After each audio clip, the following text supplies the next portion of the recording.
All right, guys, I'm sorry it's been a little while since I have recorded a video for you guys. If you notice, I have this funky thing on my lip. I had a small biopsy, nothing serious. I get the results in a few days, but I'm sorry that it's so awful to look at. Anyway, today I kind of wanted to check in first of all and let you guys know that I am really impressed by the amount of work that you are doing. I understand that this class is so much. It's 5 units. That means you guys spend about 15 to 20 hours a week just on my class, and I understand that you guys have jobs and you have families and you have all this other stuff happening, and I'm just so impressed by the level of work and commitment to this class. And even if you've missed a couple assignments, please don't get down on yourself. You all should be so proud that it is week 6 and you're still going strong. So with that being said, I wanted to go ahead and have a look at Essay 2 a little bit. So for Essay 2, we're going to be doing an analysis of one of those argumentative papers that you've read, right? So by the time I write this paper, you would have read Boyd, Blanda, and Alexander, right? So you get to choose from those 3, right? So those are the past 2 reading responses, the past 3 readings we've read. You choose one of those. Right? So then what I want you guys to do is I want you guys to take a look and kind of check out what makes this evidence credible, right? So we're going to use strong specific examples to examine the effectiveness of the author's support and explain how the author's example and evidence do or do not support their claims, right? So you had a brief PowerPoint that talked about this stuff, and you also have an evidence sheet. Now, I find that students have a hard time with this essay because it's really easy to kind of sink into, I'm going to talk about whether or not I agree with this, right? But we don't want to do that. Instead, we want to be analyzing for how effective the evidence is, right? So our goals are to focus with a strong thesis statement that makes a claim about the evidence. Right? So your thesis could be, in her argument, Alexander doesn't use very good evidence to back up her claim, right? That could be your thesis. Sorry, my phone went off. That could be your thesis. It could be as easy as that, right? Or you could kind of say, Alexander uses personal examples and logic in a really effective way. However, she ineffectively uses facts in order to make her point. Right? So your thesis is going to kind of be that this is what I'm going to be talking about, and it should state whether or not you think the evidence is effective. It asks that you summarize ideas from the text. So you should do a small summary of the text in your introductory paragraph, as well as kind of touch on the main ideas of that text as you go. Analyze how the ideas presented in the readings work to support your claim. Right? So remember, think back to that thesis statement. Your claim is that Alexander does or does not use great evidence to support their claim, right? So you have to make sure that you use quotes and paraphrases from the reading to kind of prove that, right?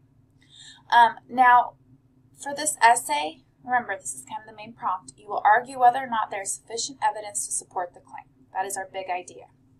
You will use evidence from the text you choose to analyze. You can choose from Alexander, Blanda, and Boyd. Make sure you double space, use Times New Roman font, have a header. Cite your quote correctly and use the works cited page, right? So you can go ahead and grab ideas from that last works cited page. You can pretty much copy and paste and just change the author, the title of the work, and the pages, right? So you do have to have 5 paragraphs. It is worth 100 points, so it's worth a little bit more. It says you have to have an outline, topic sentences, and 2 pieces of evidence per paragraph, right? So I think that the big thing that I also want to take a look at is this types of evidence sheet, because this is going to be kind of the big idea that you guys are sort of working with, right? So as you read through whichever paper you decide to write about, what I'd like you guys to do is look at these types of evidence, right? So I know, for instance, that Blanda uses a lot of brief personal examples and observations, right? So you're going to think about, what are the examples? Why did this person use them? And kind of discuss the considerations, right? So, for example, in the Blanda discussion, Blanda actually uses brief examples from other sources that aren't expert, right? So, for instance, he uses a huge quote from his favorite author, who isn't really that credible, because it's not like he's like, this author is really great about, you know, talking about argumentation or talking about like the other side or looking at another viewpoint. So Blanda uses this brief example from other source, right? And you can talk about how that's interesting, but you can also talk about how that's not really expert, right? So if we look down here, I'm going to move myself over here. If we look down here, it talks about information, opinions from expert sources, right?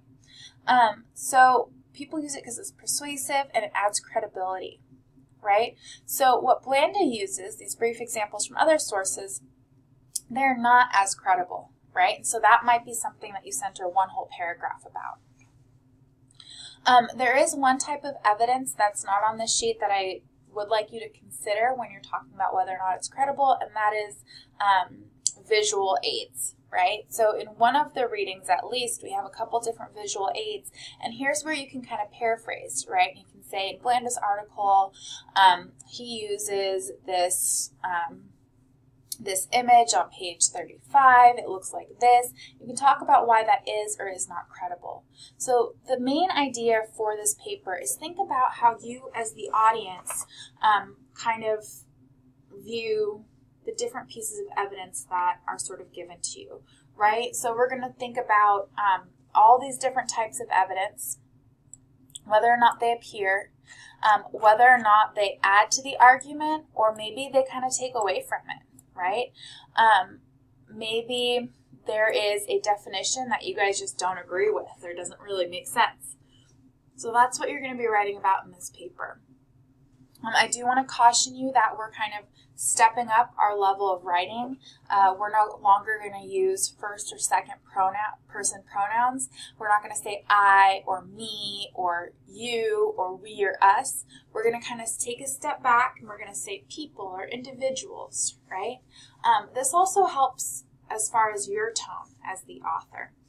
So I think that it's really important that you kind of sort of change the way that you're referring to these things, okay? So as you kind of go forth and start to work on the second essay, you guys are going to write an outline, which I'm going to take a look at, and I'm going to kind of add my comments to it. So please make sure that you're looking at my feedback, because I want you guys to take that feedback and apply it to your rough draft so that you guys can kind of make sure you're getting the grade that you want on these papers and make sure that your writing is really going into the next level. I also want to encourage you to look at all those comments from your first essay, because if we don't do something to change the way we kind of make a certain error in our writing, we're just going to keep making that error over and over again, right? So if in your first essay said, hey, you know, your topic sentences they're not really strong, you really want to focus on getting feedback from me and from your peers about those topic sentences, right? You really want to make sure that you go back over the information about topic sentences so that you can kind of do like an intervention, right? Because if you don't kind of stop that mistake from occurring in essay 2, you're going to see it again in essay 3, you're going to see it in the research paper, and it's going to continue to be really annoying to you, right? So please let me know if I can help you. That is what I love to do, okay? If you have questions, feel free to comment. And yeah, I hope to see you soon, and thanks for listening.